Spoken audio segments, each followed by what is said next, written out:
We bring you our weekly feature, Political View. Public Enterprises Minister Pravin Gordhan has concluded the first day of his much-anticipated testimony at the inquiry into state capture. His boss, President Cyril Ramaphosa, is facing the heat after he backtracked on a response he gave in Parliament to the DA, who you'll recall initially he said R500,000 per rand payment. That was from a controversial company, Bosasa, and it was for his son. Now he says it went to his campaign, but he will pay it back.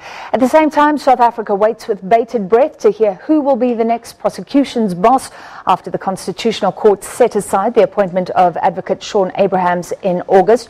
And of course, those interviews have taken place. There's now a shortlist. To discuss all of this, we're joined by political journalist with the Sunday Times, Qaanitah Hunter. She's with us on Skype. Thank you for being with us, Qaanitah. Pravin Gordhan, there were the headlines that he was going to dish out the dirt, but he hasn't exactly done that, or hasn't done it yet.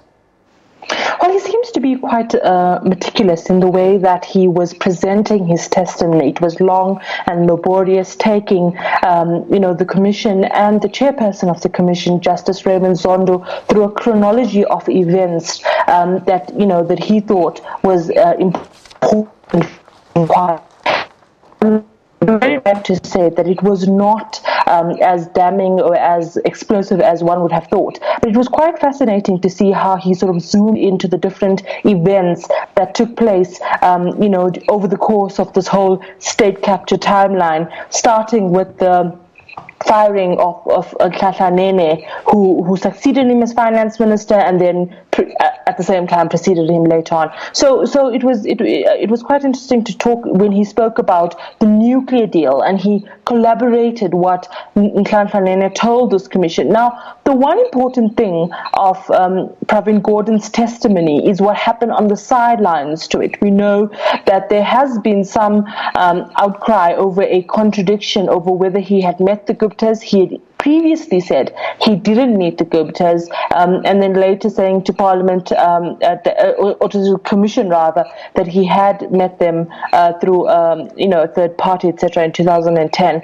So that was some sort of the background to this. But Pravin Gordhan's testimony is extremely important, particularly because he was at the center and was one of the high-profile victims of the state capture project in South Africa. Well, Qaanitah, how important are those contradictions? Because that's why Nhlanhla landed up resigning.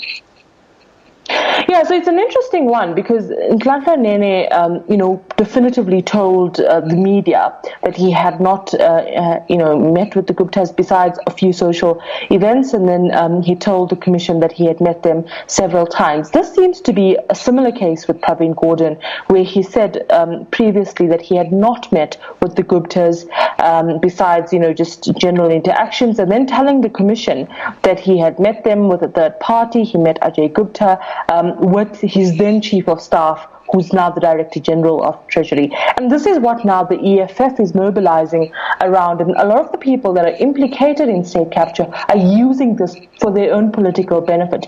You would have seen that outside of the commission today, the EFF gathered, and EFF's Deputy President, Floyd Shivambu, was quite, sort of militant in his stance against Pravin Gordhan. They have had a long time beef between the EFF and Pravin Gordhan, so they've used this, to sort of mobilize against him, and calling for his resignation. Those who support Pravin Gordhan say it doesn't mean that he met with the Guptas, that in any way it was corrupt, but there is an element of whether this is misleading Parliament, and I think it will be up to Speaker Baleka Mbete to then decide whether Pravin Gordhan in fact misled Parliament, and obviously the Commission to find out what was the nature of his meeting with Ajay Gupta all these years ago.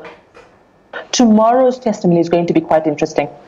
It is indeed, and the EFF modus operandi, if they had clear proof of some of the things they're talking about, also talking about his family and tenders, do you think we would have seen that already? Yes, it's an interesting how they've sort of zoomed into Pravin Gordhan and decided to, sort of fine-tune their opposition to the ANC through Pravin Gordhan. They say that he's the most corrupt person, but I mean, it's prudent to look at the situation now without looking at the history of Pravin Gordhan and Julius Malema and the time when the Limpopo government was put under administration. So there's all this history that's their political, enemies really at each other for years. And now the EFF sort of found a way in and found something to point fingers at Pravin, when for a very long time he was the one who had the moral high ground. So whether they'll be successful in bringing out more dirt against Pravin Gordhan will be an interesting development, particularly their accusations about his daughter. This is not the first time they've made such accusations. They've made these accusations for the last 3 to 4 years and have in the past threatened to bring out information. So it will be interesting to see whether the EFF will actually come forward with information and present something tangible and solid to the Zondo Commission of Inquiry investigating state capture. Today talking about his daughter, others talking about the president's son. So let's move to that. We dealt with breaking news on Friday, which was that President Ramaphosa admitted that it wasn't his son, it was in fact his campaign receiving money from